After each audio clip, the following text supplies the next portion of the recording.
fenómenos de la naturaleza con el fin de establecer principios, conceptos, teorías y leyes que orienten, fundamenten y planteen soluciones a la problemática de la sociedad y del pensamiento.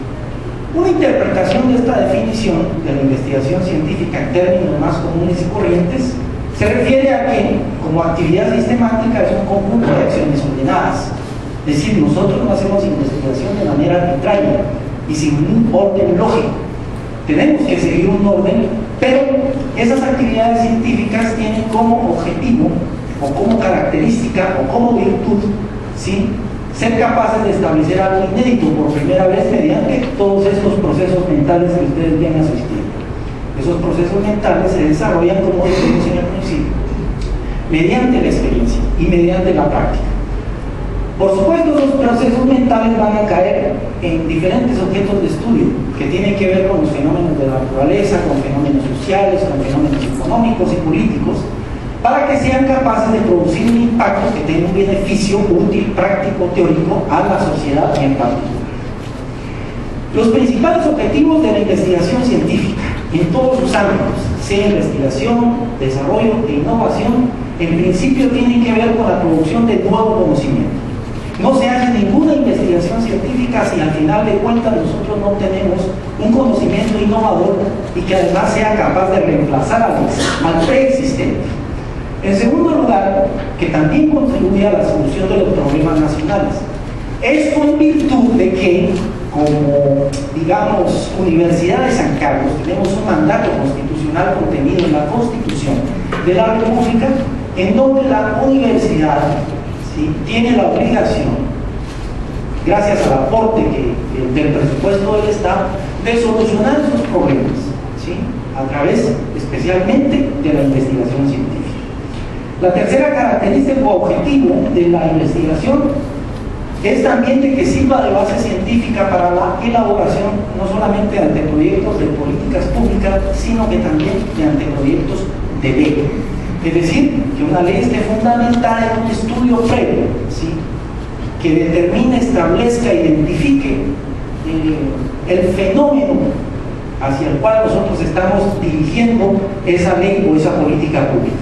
Y finalmente, por supuesto, y esto es una de las características más importantes de la investigación, provocar incidencia política mediante la modificación de políticas y leyes, especialmente para beneficio de la ciudadanía. Esto se puede lograr a través, por supuesto, de la investigación participativa. Bien, la primera reflexión que quiero dejar con ustedes es la de Albert Einstein, cuando dice: a menudo el modo en que se plantea un problema importa más que su solución. ¿Y esto por qué? Porque efectivamente hemos identificado que en la mayor parte de propuestas que llegan a nuestras manos en cada convocatoria, ¿sí?, no hay una adecuada identificación y formulación del problema que se pretende solucionar. ¿De acuerdo? Entonces, importa más que su solución, porque la mayor parte de metodólogos dicen que cuando un problema está correctamente planteado, su solución está parcialmente alcanzada. Es decir, si nosotros sabemos identificar, establecer, formular un problema, prácticamente ya tenemos una cuarta parte del camino recorrido, ¿ya? Y parcialmente ya, digamos, de alguna manera hemos alcanzado cierta solución. De ahí la importancia de esto. Cuando hablamos de la formulación o el planteamiento del problema, yo empiezo a partir de un ejemplo muy sencillo, de la resolución de un problema cotidiano.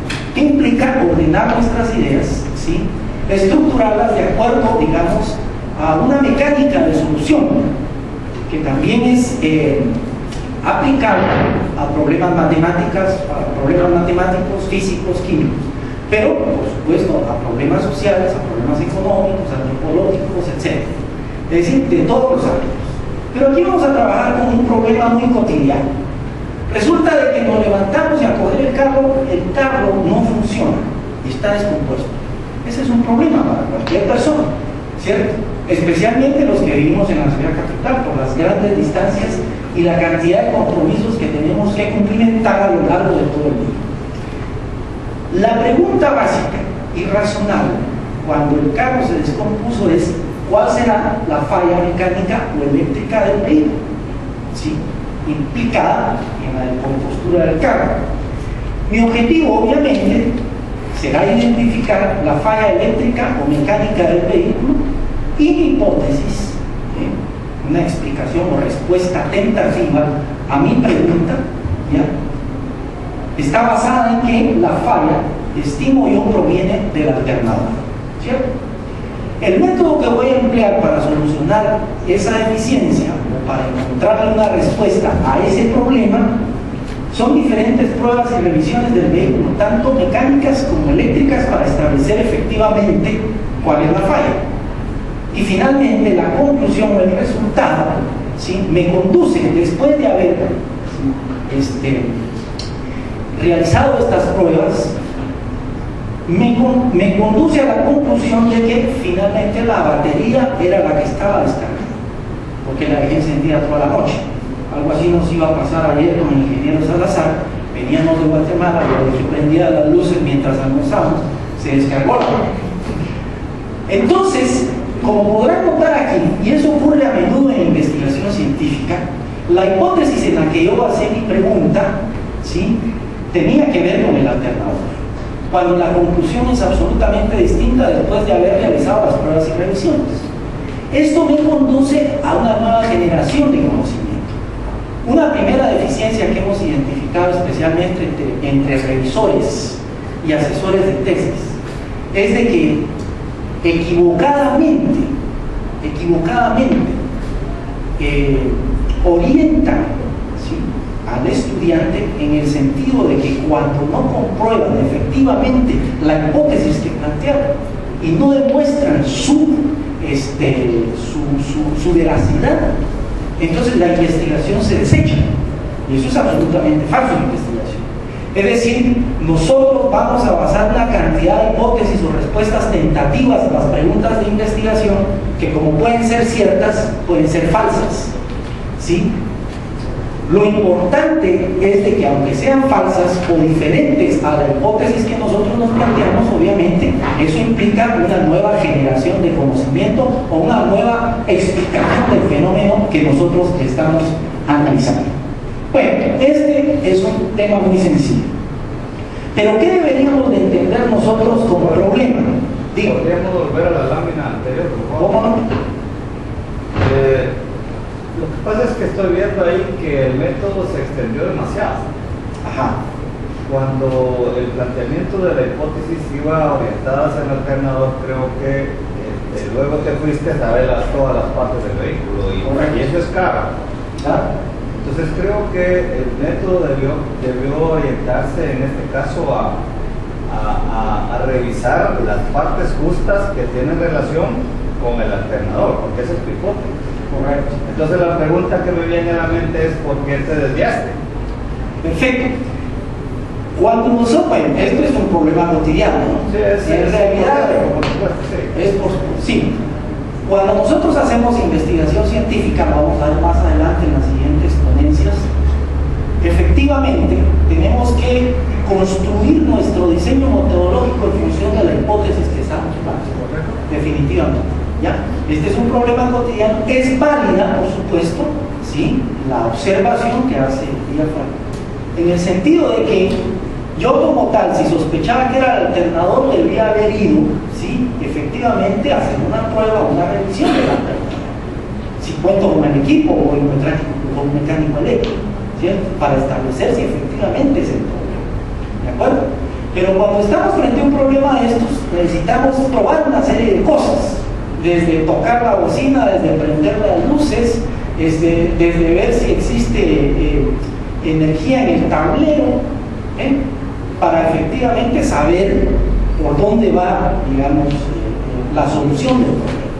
Pero, por supuesto, es válido lo que dice.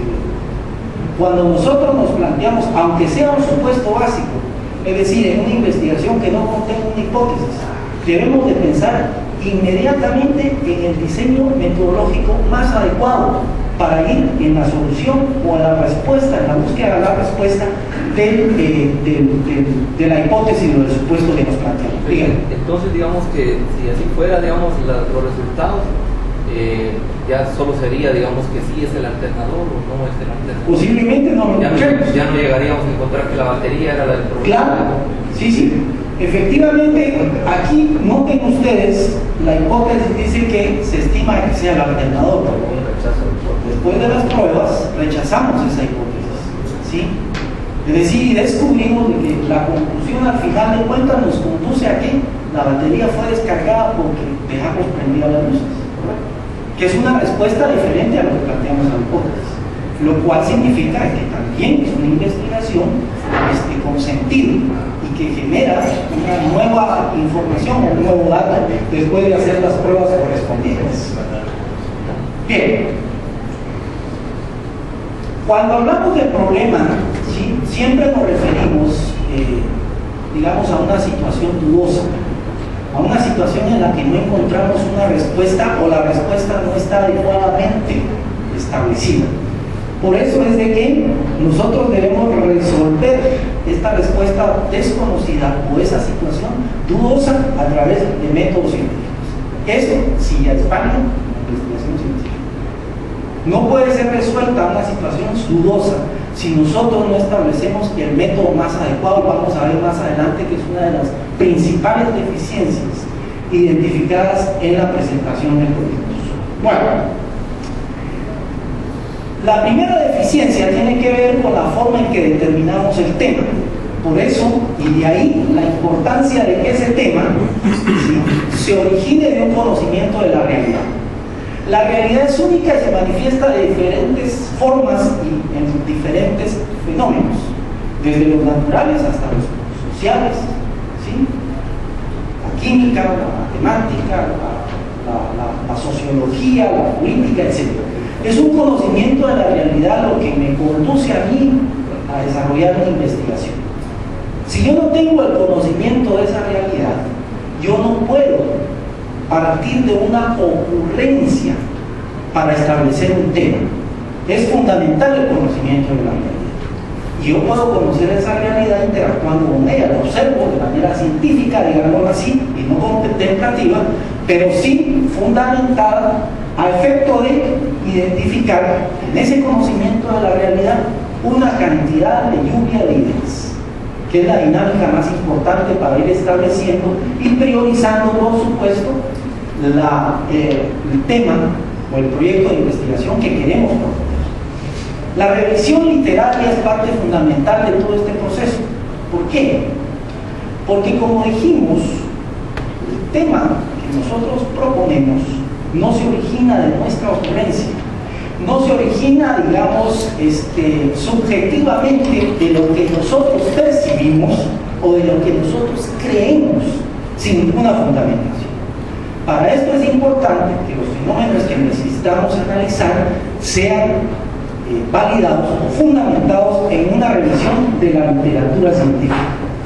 Y finalmente, digamos, la última etapa de esta validación, de este proceso, mejor dicho, de determinación de nuestro tema, es la validación y la elección más adecuada. ¿Por qué el tema que nosotros estamos proponiendo? ¿Por qué el proyecto de investigación que estamos proponiendo, en todo caso, ¿sí?, es el más relevante y trascendente de todos los demás temas?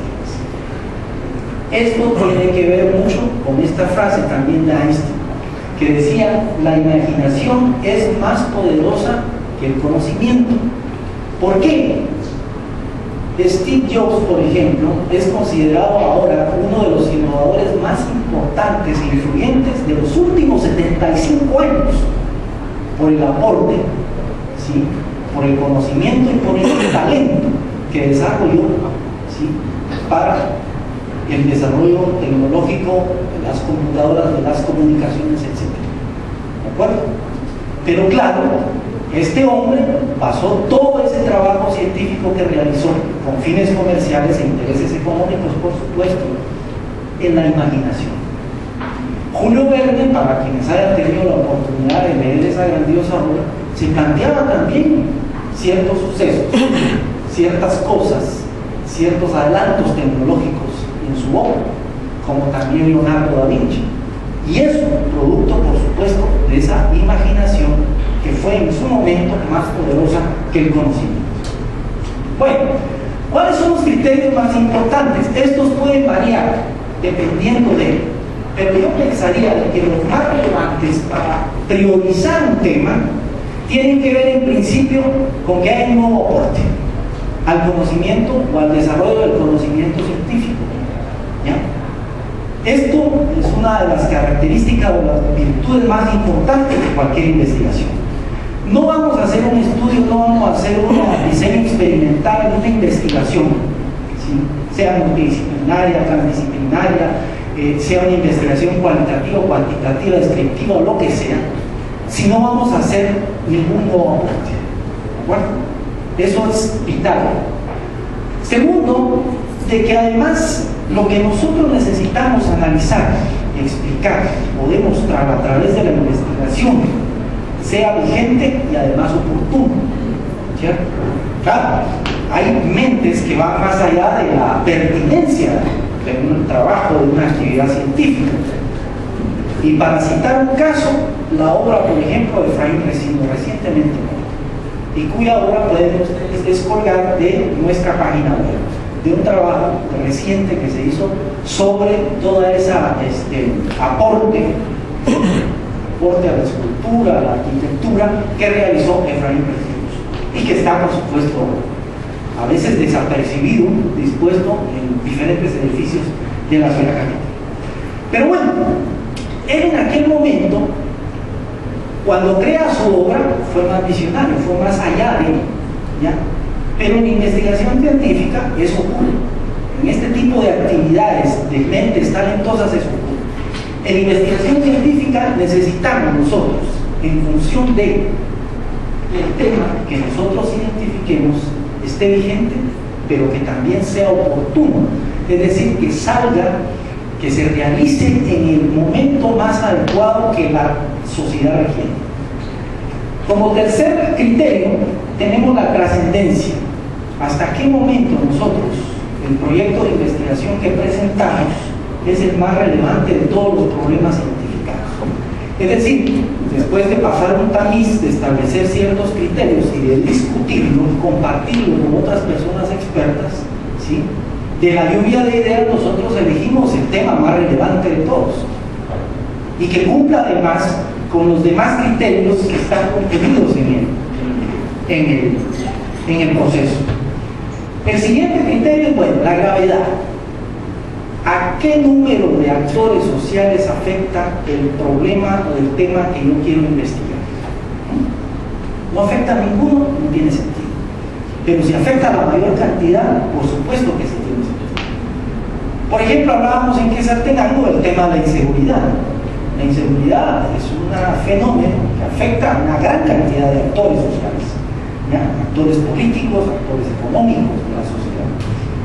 Por tal razón, es oportuno, es vigente y, por supuesto, más trascendente que todos los temas que podríamos proponer en este momento. Y finalmente el tema del impacto. Es decir, nosotros tenemos que pensar cuando tratamos de solucionar un problema, de que si no es solucionado, va a ser causa de otro tipo de problemas, ¿sí? Es decir, si hay cosas que no se resuelven ahorita, ¿a qué van a dar lugar en los próximos años, en las próximas semanas, en los próximos meses? ¿Qué pasaría si el tema de la inseguridad no es inteligentemente solucionado, ¿ya? En los próximos 5 años, por ejemplo? ¿Se intensificarían otros problemas o sería en todo caso este problema causa de otro tipo de problemas? Y finalmente el tema de la incidencia. Es decir, el tema que yo propongo es capaz de intervenir, modificar y transformar. A eso se refiere la incidencia. Y en la medida, por supuesto, que nosotros seamos capaces de hacer investigación para intervenir, modificar y transformar, en esa medida también el impacto producido en la práctica por esa investigación va a ser mayor o va a tener más alcance. Bien, Hay otra manera, por supuesto, cuando trabajamos especialmente con investigación participativa, de, digamos, identificar un problema en una comunidad. Aquí estoy nuevamente, ¿sí?, ilustrando el caso de la descompostura del vehículo, ¿cierto? ¿Ya? En donde aquí es problema central. ¿Por qué? Porque si se me descompone el vehículo, no puedo movilizar y cumplir con mis compromisos, especialmente si tengo un día agendado y tengo actividades prioritarias que atender durante el día. Y esto, ¿sí?, me conduce a identificar la causa y a identificar sus efectos. Esta es una buena modalidad que se denomina marco lógico, mediante el cual nosotros somos capaces, digamos, de identificar con certeza, de entre todos los fenómenos, cuál es el problema central, cuáles son las causas de ese problema central y cuáles son sus consecuencias. Porque a menudo suele pasar de que estamos tipificando un fenómeno que al final de cuentas es una consecuencia y no un problema. Es decir, noten ustedes, por ejemplo, la forma en que se realizan o editan las leyes en el país. ¿Realmente estamos yendo a la solución del problema en el fondo o estamos parchando la situación? Que es una cosa muy distinta. Entre parchar una carretera llena de hoyos y recambiarla, ¿qué es mejor? Pues recambiar la carretera, por supuesto, y no parcharla.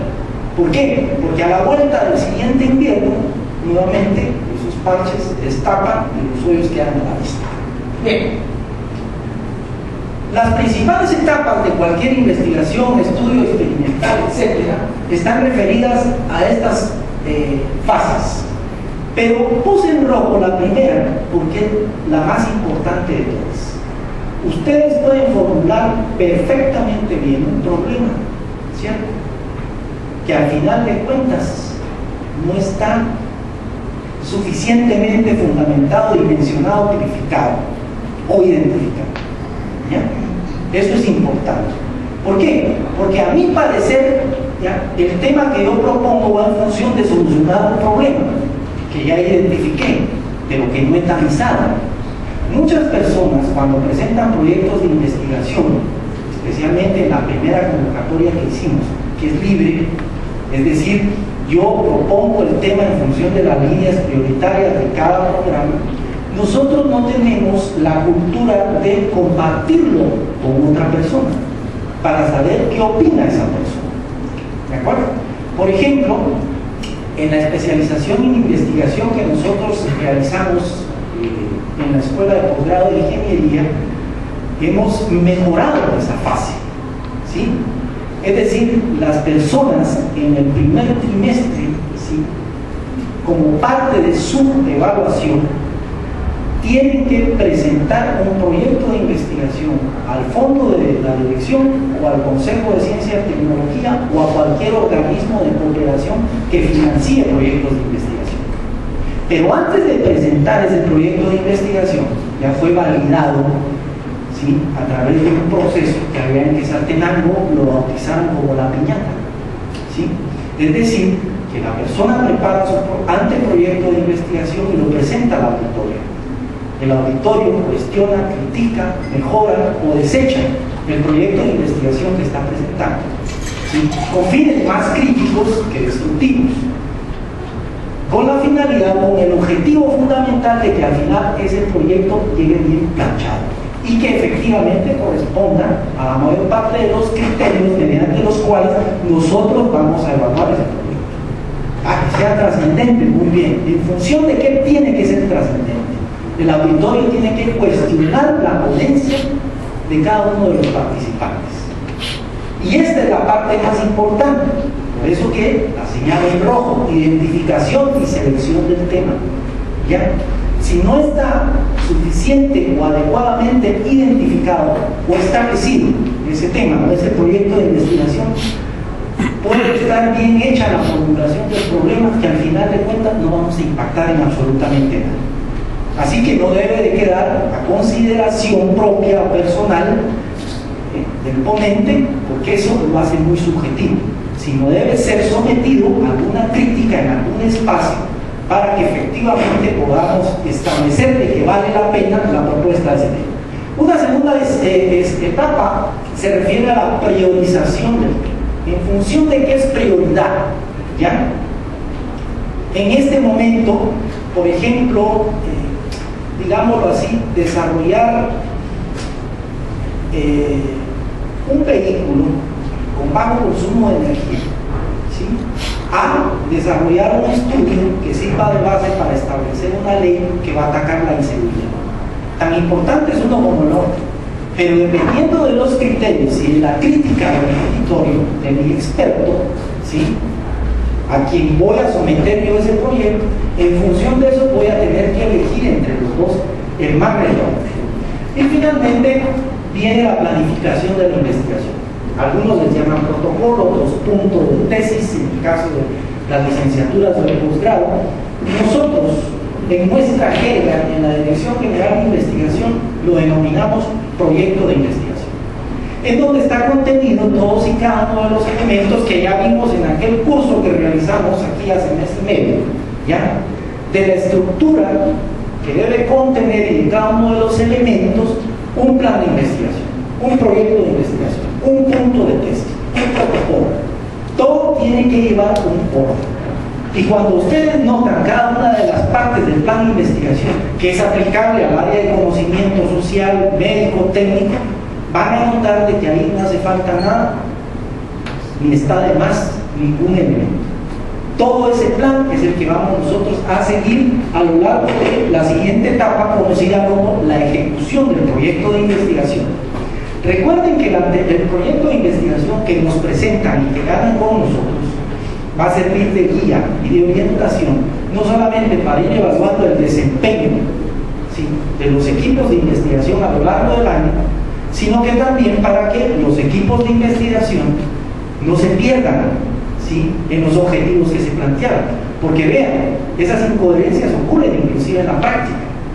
De pronto desechan el proyecto de investigación, ha pasado, hemos tenido algunas experiencias lamentables en nuestra dirección, que inclusive hemos tenido que detener algunos proyectos. ¿Por qué?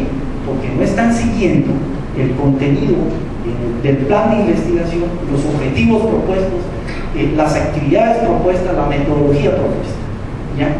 Entonces, la parte más importante, es decir, el objetivo más estratégico de cualquier investigación está precisamente en la planificación de la investigación. Y finalmente, por supuesto, como todos los trabajos tienen que ser sometidos a la crítica de la comunidad científica, ese trabajo se publica. Nosotros cada año tenemos una fase durante la cual, una jornada, presentan cada uno de los equipos los resultados relevantes que han identificado, que han establecido a lo largo de la investigación culminada, ¿de acuerdo? Para que el auditorio sea capaz de ser crítico, de decir, bueno, qué aporte más interesante, etc. Y fíjense ustedes de que hace unos 5 años, un equipo de investigación X, ¿sí?, hizo caso omiso a las propuestas y a las recomendaciones que les hicimos, porque era un proyecto que había presentado hasta 5 hipótesis de investigación, estadísticas, ¿ya? Cuando vi aquella cantidad de hipótesis de investigación, les referí, les recomendé, les aconsejé que por favor lo dejaran en una sola. Si ya trabajar con una hipótesis de investigación es sumamente complicado, imagínense ustedes trabajar con 5 hipótesis de investigación. Y no se trata de darles respuestas tentativas a las preguntas de investigación. Se trata de que si en el tiempo que voy a realizar mi investigación soy capaz de falsear, comprobar esa hipótesis que propuse. Inclusive si fuera una hipótesis estadística, es válida. Pensar en el tiempo, pensar en la destreza, pensar en la capacidad del equipo para hacer esas demostraciones o esas comprobaciones. Así que es muy importante la parte de la publicación, porque en esa oportunidad el equipo, cuando presentó su trabajo, señores, se la comió una experta en ese tema y empezó a cuestionar que cómo habían alcanzado a probar o comprobar 5 hipótesis de investigación en 11 meses de trabajo y mediante qué metodología, técnicas e instrumentos habían logrado dar respuesta a cada una de las hipótesis. Estas personas pasaron un mal rato, se los aseguro, porque no se trata simple y sencillamente de que publico mi trabajo, lo presento en un congreso, en un foro, en un seminario, cualquier espacio académico, sino que se trata efectivamente de que yo voy a sustentar, así sea una tesis de pregrado, lo que yo me propuse durante la planificación de la investigación. Bien, esta es una, digamos, recuadro que ilustra una dinámica que hicimos. Yo le comentaba ayer, dicho sea de paso, al ingeniero Salazar, que imparto además todos los semestres el curso libre de metodología de investigación en el campus central. Pero tengo el agrado en esta ocasión de tener de estudiantes a dos personas no videntes, imagínense ustedes, y personas que escriben con braille durante mi clase, que escuchan y lo escriben. Y me conmocionó el hecho de tener a dos personajes que buscan de alguna manera preparación o simple y sencillamente conocer un poco más, un conocimiento adicional sobre esto. Porque la primera pregunta razonable es, bueno, ¿y para qué todos videntes están recibiendo el curso de metodología e investigación, cuando podrían recibir cualquier otro de los 80 cursos que se imparten cada semestre? ¿Por qué en particular el de metodología e investigación? Todavía no se los he preguntado, pero igual está en la libertad de poder, digamos, incorporarse a aquellas personas que quieran tener un poquito más de conocimiento sobre el tema, pero es válido. Lo cierto es de que esta dinámica la hice durante un curso donde tuve menos gente y que tuve la ocasión y que se prestaba también para hacer este tipo de dinámica. Es decir, a cada uno de los participantes del curso se les preguntó cuáles eran los temas más importantes para ellos que fueran sujetos de investigación. Y vean, seguramente eso no va a diferir, digamos, de la percepción o de la experiencia que ustedes tengan aquí, como la de Quetzaltenango o la de Petén, etc. Pero en la lluvia de ideas aparecieron todos estos temas, desde la pobreza hasta la psicosis colectiva, pasando por la violencia, la inseguridad, el feminicidio, los desastres naturales y la desnutrición. Cada uno de ellos. Claro, aquí tuvimos que recortar en una primera etapa a estos temas de 50 temas que se habían propuesto. Así que pasamos un primer tamizaje para quedarnos con esta pequeña lluvia de ideas. Pero las siguientes preguntas ya van en función de ir concretando más cada uno de esos temas. ¿Por qué? Porque cuando yo voy a hacer mi tesis de licenciatura o de posgrado, o voy a presentar un proyecto de investigación a un fondo competitivo, no me puedo plantear un estudio de la pobreza, simple y sencillamente. ¿Por qué? Porque es un tema extenso, ¿ya? Es un tema en el cual yo no sería capaz de realizarlo en un mes, ni en un año, ni en 2 años. Y además no me concreta ni me aterriza ya en algo en particular que yo quiera estudiar de ese fenómeno tan extenso que es la pobreza. Entonces la primera pregunta que se establece es ¿qué aspecto o línea en particular quiero analizar de cada uno de esos temas?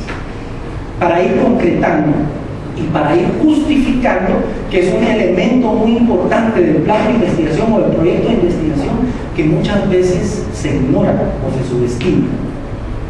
Explicar las razones de manera argumentada por las cuales yo quiero, o yo propongo, o yo elijo investigar determinado tema. Entonces, lo primero es qué aspecto o línea quiero analizar de cada uno de los temas propuestos, para luego argumentarlos con cada una de estas preguntas. ¿Por qué la pobreza es más importante que el resto, por ejemplo, de los temas propuestos ahí? Segundo, ¿a cuántos actores afecta más el fenómeno de la violencia en relación a los otros temas propuestos? Y finalmente, si la falta de solución o el estudio de investigación de cualquiera de estos temas puede ser origen de otro tipo de problemas, ¿ya? Y se constituyan en causas, ya dejan de ser problemas y con el tiempo se constituyen en causas. Preguntas básicas para ir concretando y aterrizando lo que nosotros queremos analizar o investigar. Bien, Esta es un recuadro después de haber tamizado ya en una segunda etapa, de acuerdo a aquellos criterios que vimos anteriormente, de cuál era el tema más relevante para el grupo, de manera consensuada y crítica, ¿ya? Es decir, yo voy a ser crítico con mi oponente o con mi ponente, ¿sí? Pero tampoco puedo ser abusivo, ¿cierto? Y el ponente tiene que ser autocrítico y además tener la humildad de aceptar una crítica, porque tiende a ¿qué? A mejorar el planteamiento de lo que yo estoy proponiendo. Entonces, bueno, después de haber hecho esa dinámica, bueno, señores, todos esos temas que vimos en la lluvia de ideas, cuáles parecen más relevantes, más trascendentes, más graves, etc. Y de mayor impacto, ¿cierto? Entonces, cada uno de ellos esgrimió, fundamentó las razones, los motivos por los cuales les parecía de que el feminicidio era el tema más apropiado en ese momento, era el más vigente y el más oportuno. Pero yo no voy a hacer un análisis, una investigación o un estudio de un tema tan extenso. En particular, ¿qué quiero analizar o qué aspecto debo investigar sobre el tema del feminicidio? ¿Ya? Y aquí entonces especifica en esta descripción el tipo de investigación que piensa o que propone realizar. Alguien dice ahí, con expertaje en este tipo de, porque trabajaba para el Ministerio Público, en la Fiscalía de la Mujer, de que se debía hacer, o mejor dicho, de que de alguna manera el machismo y el patriarcado, ¿sí?, era un factor precipitante presente en los actos de feminicidio. Bueno, estamos relacionando dos variables, ¿cierto? Dos variables con una tercera: patriarcado, machismo, feminicidio, en donde una es determinante de la otra, pero a través de un método habrá que establecer efectivamente si existe una relación entre estas variables o no existe una relación. De tal manera que cuando describen lo que van a hacer, indican que es un estudio que identifique la influencia o como factor precipitante del machismo y el patriarcado con la hazaña y manera brutal y sanguinaria en que se ejecutan los feminicidios. Ese es el estudio, ¿de acuerdo? Es decir, un estudio muy ambicioso, por supuesto, que tiene que estar constituido por un equipo que tenga la destreza, el conocimiento, la capacidad, la habilidad para poder hacer este tipo de trabajo. La pregunta de investigación referida al que quiere plantearse en este problema es: ¿cuál es la relación entre feminicidio con el machismo y patriarcado? Si existe o no. La respuesta puede ser sí, hay una relación, pero ¿de qué manera se manifiesta esa relación? O puede ser no tiene ninguna interferencia, y de qué manera no interfiere en el feminicidio. Por tal razón, mi objetivo general lo voy a construir en función de esa pregunta de investigación. Y vean, aquí es una de las otras deficiencias que encontramos en la presentación de proyectos de investigación, lo que nosotros llamamos coherencia del proyecto. ¿Por qué? Porque a veces nos llega un proyecto con un título que no tiene ninguna relación con la pregunta de investigación, con el objetivo ni con la hipótesis, mucho menos el método, que es la incoherencia metodológica de un proyecto. Así es de que debemos de garantizar que todas y cada uno de esos elementos estén absolutamente relacionados. Es muy importante cuando se plantean proyectos de investigación, y aquí, oigan, después el ingeniero Salazar va a citar algunos casos de personas que quieren hacer estudios a nivel nacional. Los estudios se tienen que delimitar, a menos de que tengamos todo el recurso humano y todo el presupuesto y todo el equipo y toda la logística para hacer un trabajo de semejante alcance. Si nosotros no nos podemos proponer, si no disponemos de todos esos requerimientos, de todas esas necesidades, de toda esa logística, un proyecto a nivel nacional. Así es de que hay siempre que delimitarlo geográficamente y establecer un método, por supuesto, que esté en congruencia con el título o el tema que nosotros estamos proponiendo, así como los factores, los informantes clave que nosotros vamos a entrevistar para ese tipo de efecto, y en el universo, la caracterización de nuestro universo. eso no está identificado. Vean, hemos encontrado recientemente un ponente en particular a mi programa, estaba muy molesto porque efectivamente pues, el proyecto no pasó, ¿ya? Cosa que puede pasarle a cualquiera. Y sin embargo, cuando analizamos el contenido del proyecto de investigación, señores, en el método, decía ahí, bueno, voy a emplear el método científico, voy a emplear el método etnográfico, voy a emplear el método hipotético deductivo. Señores, son 3 métodos para una investigación que está redactada en forma de un indicador y que no representa o que no se ve o que no se identifica en el título precisamente cuál es el problema que pretende investigar.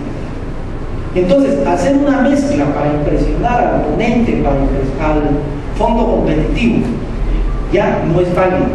Tenemos que pensar en el tipo de método, técnica, instrumento que sea congruente con el problema propuesto o el tema propuesto, y en función de eso, por supuesto, vamos a obtener los mejores resultados. Vean, todos estos aspectos, habrá más, por supuesto, que no es el caso aquí, digamos, extendernos en el punto, referidos a la seguridad alimentaria, tiene una serie de situaciones ya que desencadenan a partir de esto, de la seguridad alimentaria. Primero, el limitado crecimiento económico y social. Fíjense ustedes que hay trabajos de Naciones Unidas en donde establecen la íntima relación y la determinante relación que existe entre el coeficiente intelectual y la prosperidad de un país. A tal extremo que mediante ciertos estudios y métodos, por supuesto, que es lo que importa, han establecido que por cada medio punto que se eleve en el coeficiente intelectual, ¿sí?, se crean $236 más al Producto Interno Bruto. De tal manera que aquellos países en donde está garantizada, ¿sí?, la nutrición y la alimentación, tiene más posibilidades de prosperar que un país en donde todavía hay rezagos de inseguridad alimentar. La desnutrición crónica y la deserción escolar también son determinantes. Esto hace 50 años no se sabía, así como estudios de pobreza había en función de los ingresos monetarios de una familia o de un país, pero nunca se había establecido este tipo de relaciones, ¿ya? ¿Cómo relacionar el tema de la inseguridad alimentaria con cada uno de esos aspectos? Deserción escolar. Cuando tuve la oportunidad de ser investigador y salir a trabajos de campo, especialmente con el tema educativo, y visitar diferentes escuelas del occidente, ¿sí?, muy lejanas inclusive de los municipios, pudimos establecer esa parte de la deserción escolar. ¿Por qué? Porque lo más importante para cualquier ser humano es estar alimentado y nutrido. Sin esas dos condiciones es absolutamente difícil mantener a nuestros estudiantes en el sistema educativo. Y es una de las causas por las cuales muchos desertan. Por eso que hay muchos países en donde se garantiza desayuno, refacción, almuerzo e inclusive cena, dependiendo de las jornadas en que reciban clases. ¿Por qué? Porque eso de alguna manera captura al estudiante en el sistema educativo. Bien, esto me lo inventé yo a raíz de un comentario, ¿sí?, que hacía mi abuela hace muchos años, y decía de que cuando en su tiempo, no sé si algunos de ustedes tuvieron la ocasión de escuchar estas anécdotas, había un eclipse solar, todo el mundo salía a tocar cacerola. No sé si aquí se conocía esa tradición, ¿no?, esa práctica, ¿cierto? Hace 100 años, 50, 70 años había un eclipse solar y todo el mundo sacaba sus cacerolas y empezaba a tocarlas. Vean, ahora quien toca la cacerola es un perfecto ignorante. ¿Esto qué significa? De que la ciencia ha evolucionado a tal velocidad que es ahora capaz de explicar un fenómeno como este, para disipar todas esas dudas, todos esos temores, ¿ya?, y todos esos prejuicios de la mente de la sociedad. Bien, ¿cuáles son las debilidades más importantes? Aquí ya vamos a entrar, digamos, a la sazón del tema, más importantes identificadas. Vamos a ir por partes. En primer lugar, con el tema propuesto. Vean, el tema propuesto decíamos en un principio que no es producto de mi ocurrencia, ¿cierto? No es producto de mi percepción personal, porque eso es muy subjetivo. Es producto de la observación científica y del análisis de la realidad o del fenómeno de la realidad que yo quiero investigar. ¿Ya? Así es de que en algunos casos en particular, nosotros hemos identificado de que hay personas, como dicen popularmente, que se echan unas grandes fumadas para proponer un tema, ¿cierto? Entonces hay que pensar en eso. En primer lugar, los temas que se proponen a un fondo competitivo no constituyen una ocurrencia. En segundo lugar, los temas propuestos en la mayor parte de los casos no son trascendentes, ya fueron investigados, no aportan nuevo conocimiento, no intervienen, no generan, no hay innovación o desarrollo siquiera en el contenido de esa propuesta. Tampoco contribuye a solucionar un problema de manera oportuna. Toda la investigación está basada en la solución de problemas o situaciones dudosas a partir de métodos científicos. Pero en la mayor parte de los casos se cometen estas equivocaciones de no contribuir a solucionar un problema. Fíjense que hace algunos meses conversaba con el director de posgrado de mi escuela de economía y él decía: yo quiero modificar las tesis que se están haciendo en la maestría de formulación y evaluación de proyectos, porque esas no son tesis de posgrado, porque las tesis, si nos queremos acreditar, dan risa, dan pena. Y yo decía: ¿por qué? Porque miren estos temas, grandes tesis de este vuelo. Implementación de una farmacia en la comunidad tal, implementación de un estudio de perfil de prefactibilidad de una panadería.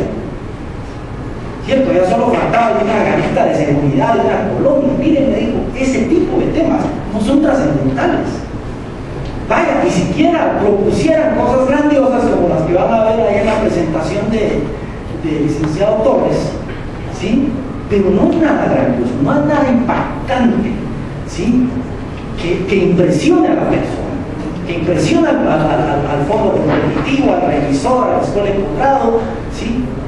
Entonces me dicen: ¿cómo es posible de que estas tesis pasaran? ¿Ya? Y que se puedan, digamos, y que se puedan tipificar como tesis, cuando en realidad no es ninguna tesis. No genera tampoco una base científica de proyectos de política pública de leyes. No estamos diciendo de que tenga que cumplimentar todos los requisitos un tema, pero por lo menos algunos de ellos, ¿cierto? Sí, es cuando uno lee un tema, yo puedo descubrir esa persona que se propone, cuál fue la duda que originó la propuesta, cuál es su objetivo, cuál es el resultado que espera al final de la ejecución de la investigación.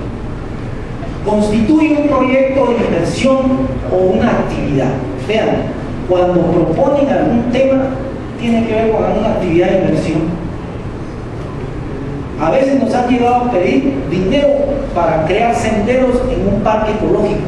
Eso no es investigación, ¿cierto? O hacer un puente de hamaca en una comunidad que comunique hacia el resto del mercado. Tampoco es un proyecto de investigación, ¿ya? Y hay gente que se molesta y dice: no, pero yo para hacer ese puente de hamaca requiero hacer algunos estudios, unas indagaciones. Sí, pero no es investigación científica. Se lo va a financiar tal vez USAID, o se lo puede financiar la GTZ, o se lo puede financiar un banco, inclusive una municipalidad, etcétera, pero no nuestro fondo competitivo, porque nuestro fondo está destinado especialmente para investigación.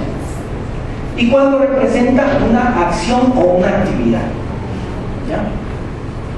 Establecer la relación entre pobreza y rendimiento de maíz, eso no es investigación, ¿ya?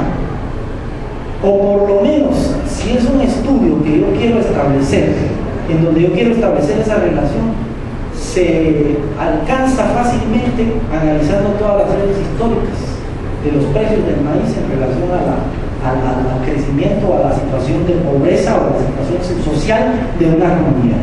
Pero no requiero hacer eso. No requiero un año, no requiero 400.000 quetzales para un resultado tan pobre, digamos, o tan limitado. En relación al título, decíamos de que el título tiene que ser impresionante. Cuando nosotros vamos a las librerías, a los Sofos, a Artemis Editer, a Loyola, a museos, a buscar literatura que nos interese, generalmente el autor nos va a empezar a impresionar por el título.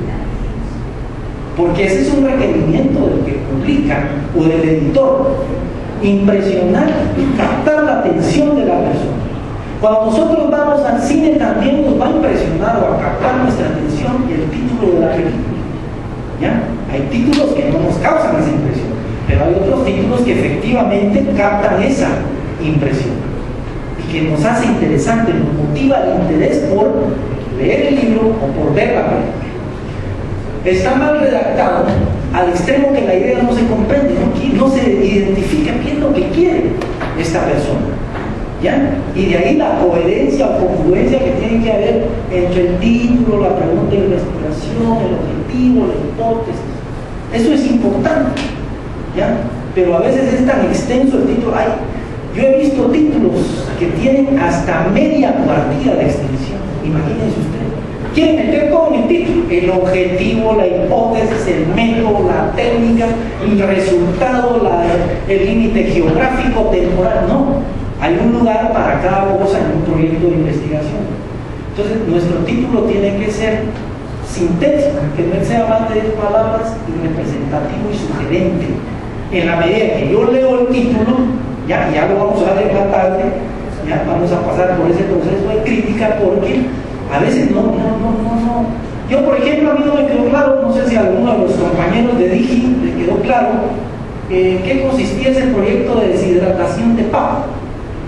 A mí me queda claro que es deshidratar papa. ¿Será proyecto de investigación eso? Inclusive a la manera más rudimentaria puedo sacar las papas al sol y las deshidrato y ya punto. Pero a mí no me quedó por ese título, y no sé si ya no doy tiempo a esa parte de la crítica. Pero entonces es un título que no impresiona. O te impresiona vos deshidratación de papa. O sea, qué alcance, qué impacto puede tener el proyecto de investigación de ese tipo. ¿Ya? Y como vamos a ver, está tipificado como puede tipificado como otra actividad. Miren así. Vale, imagínense. Pues ellos se pusieron, y eso es lo malo a veces de calificarse a uno mismo, ¿no? Hemos hecho flores. Y uno dice, esto es lo mejor de lo mejor, ¿verdad? Ustedes no pueden competir contra lo que yo estoy haciendo. No.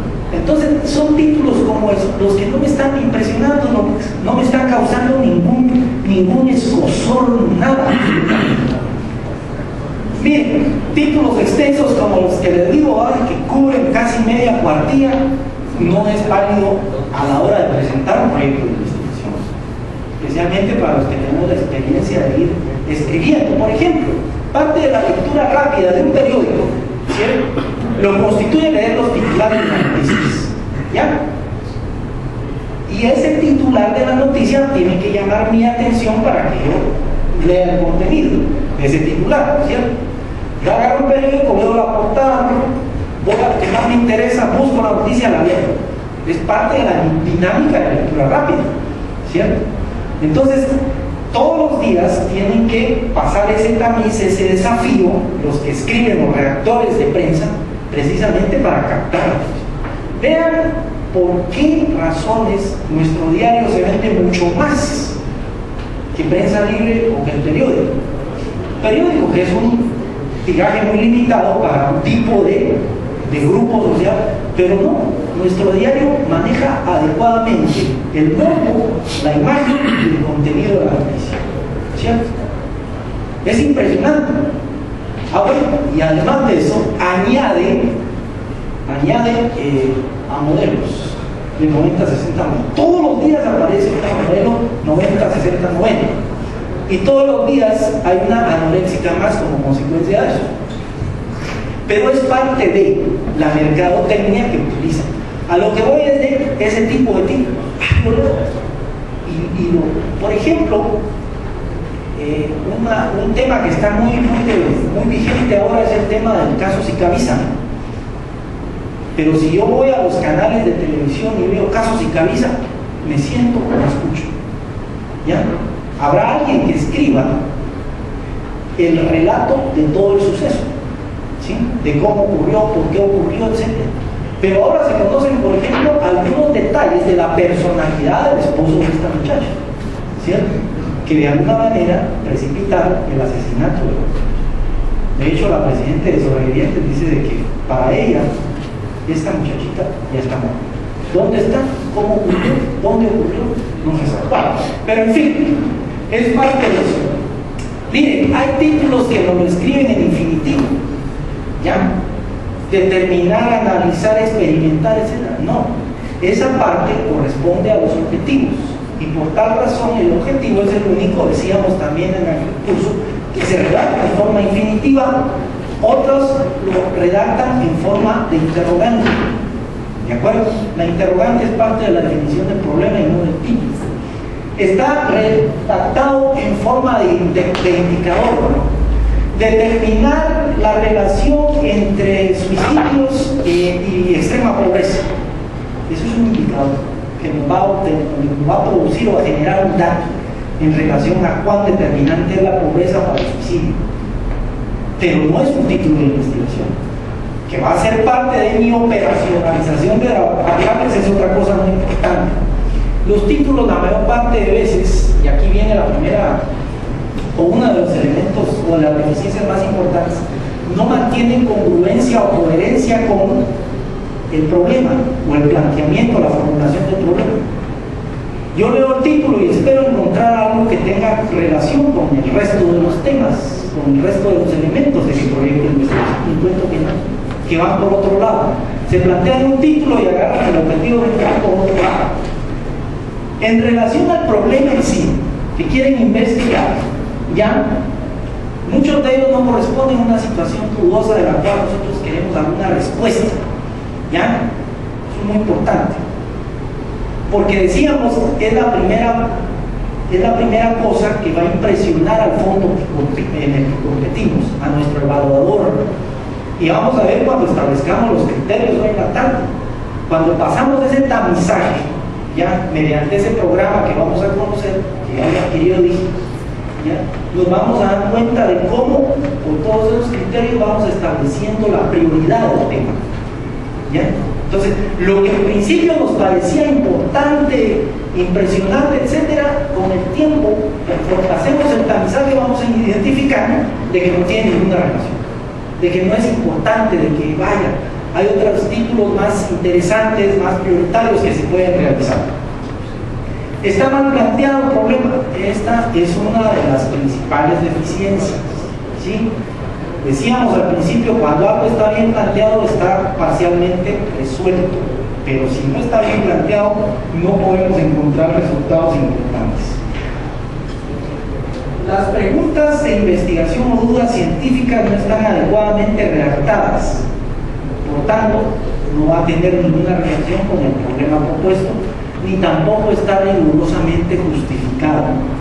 Nosotros allí, en la justificación del proyecto, debemos de mencionar, argumentar, fundamentar y apoyar las razones y motivos rigurosos por los cuales nosotros estamos presentando el tema.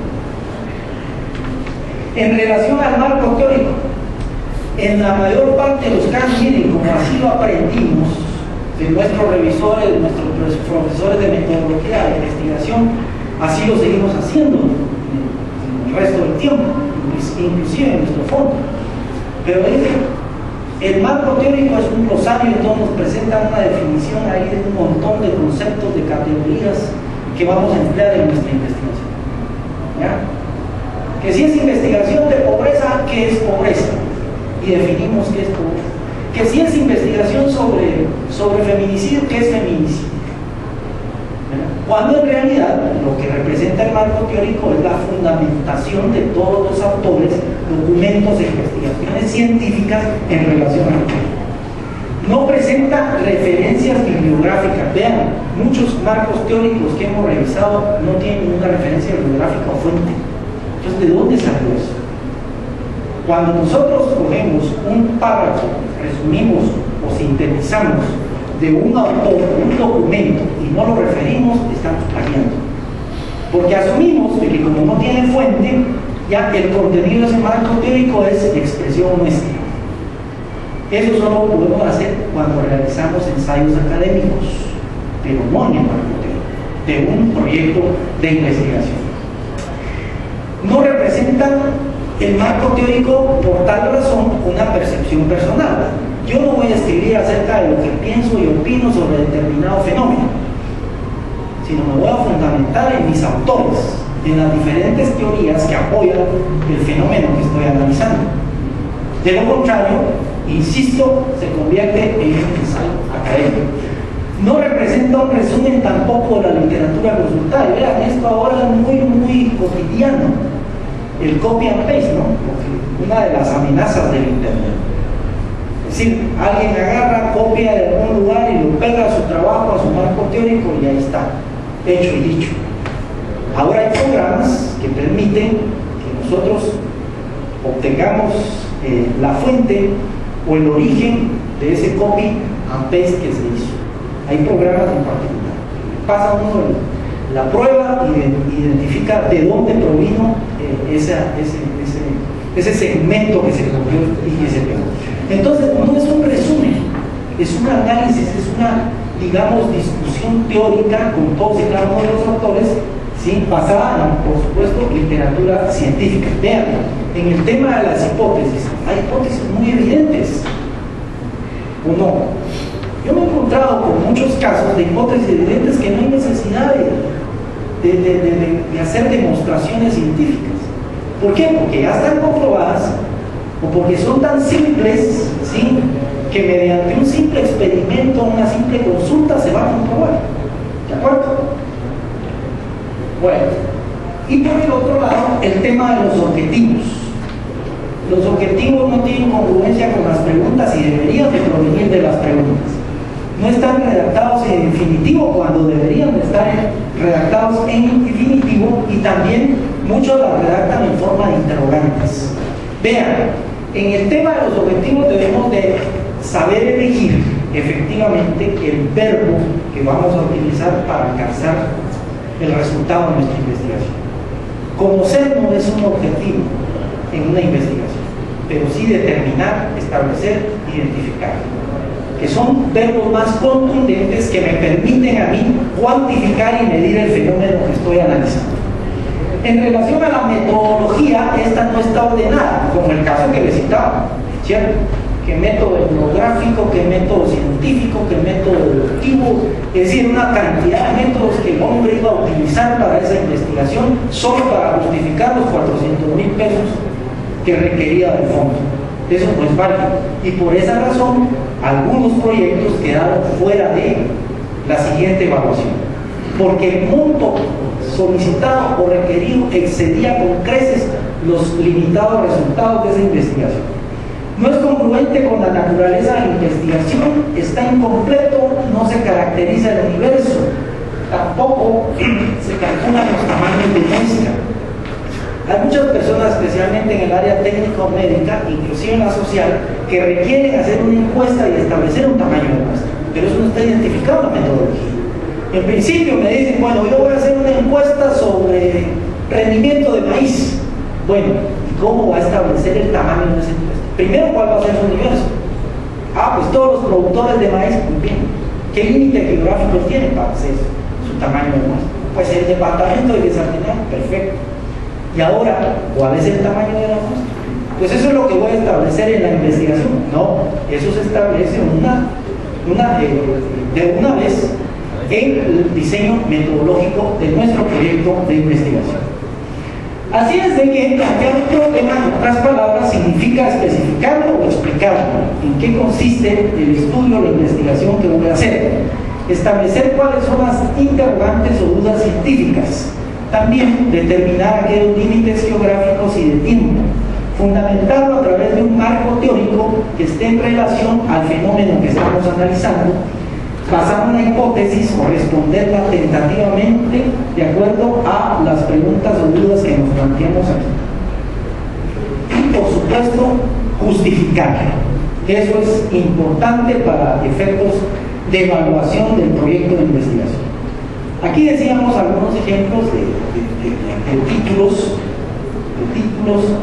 impacto de la crisis energética para la economía familiar guatemalteca.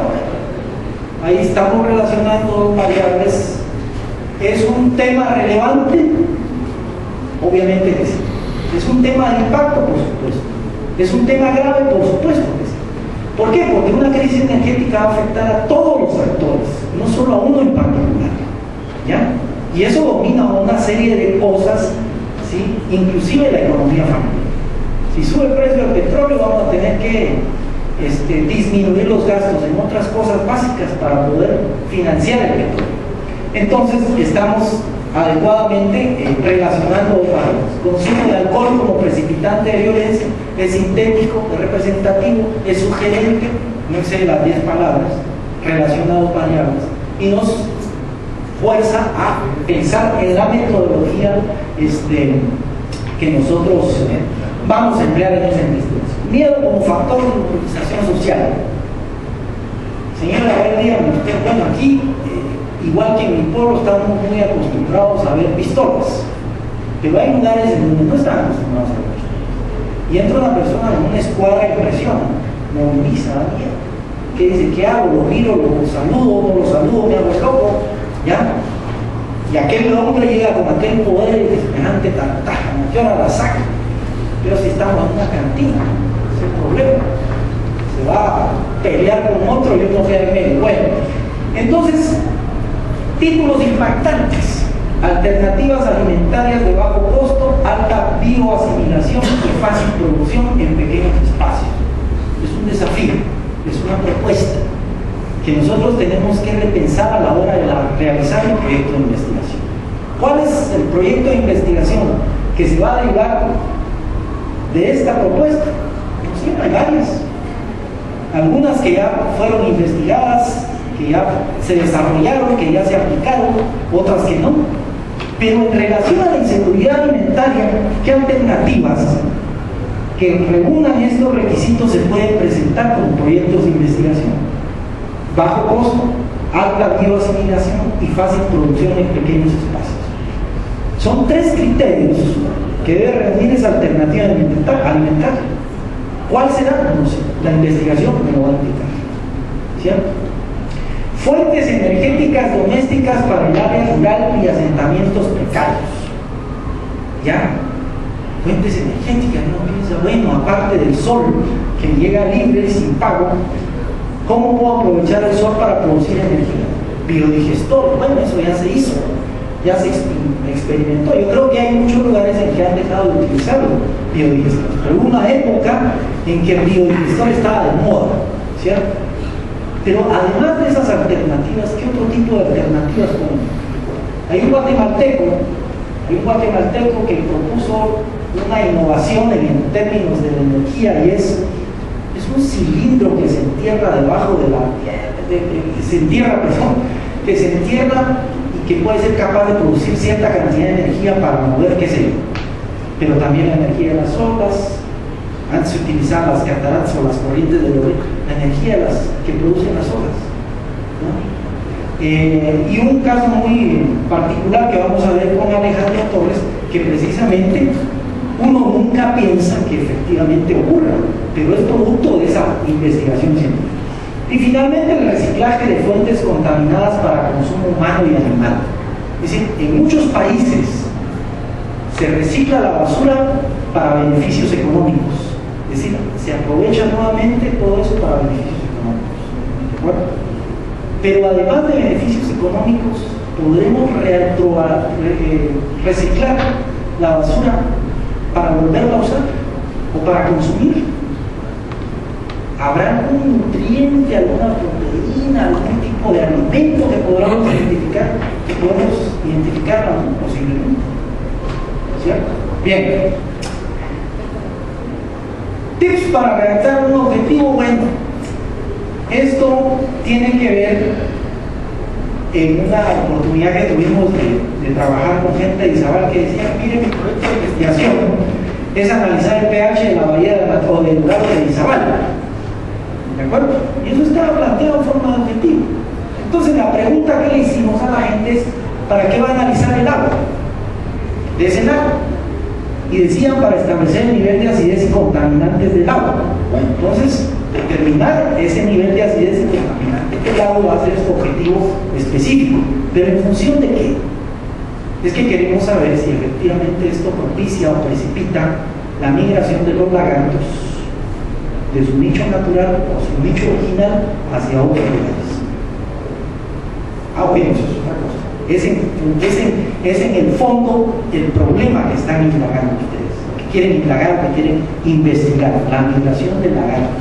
¿Por qué? Porque averiguaron que eso tiene repercusiones, está desapareciendo otras especies, está desapareciendo otros alimentos de otras especies, está amenazando al hombre, está desapareciendo el lagarto porque está creciendo en un lugar inadecuado, etc. Ese es el problema, que hay que indagar e investigar para darle solidez y una solución.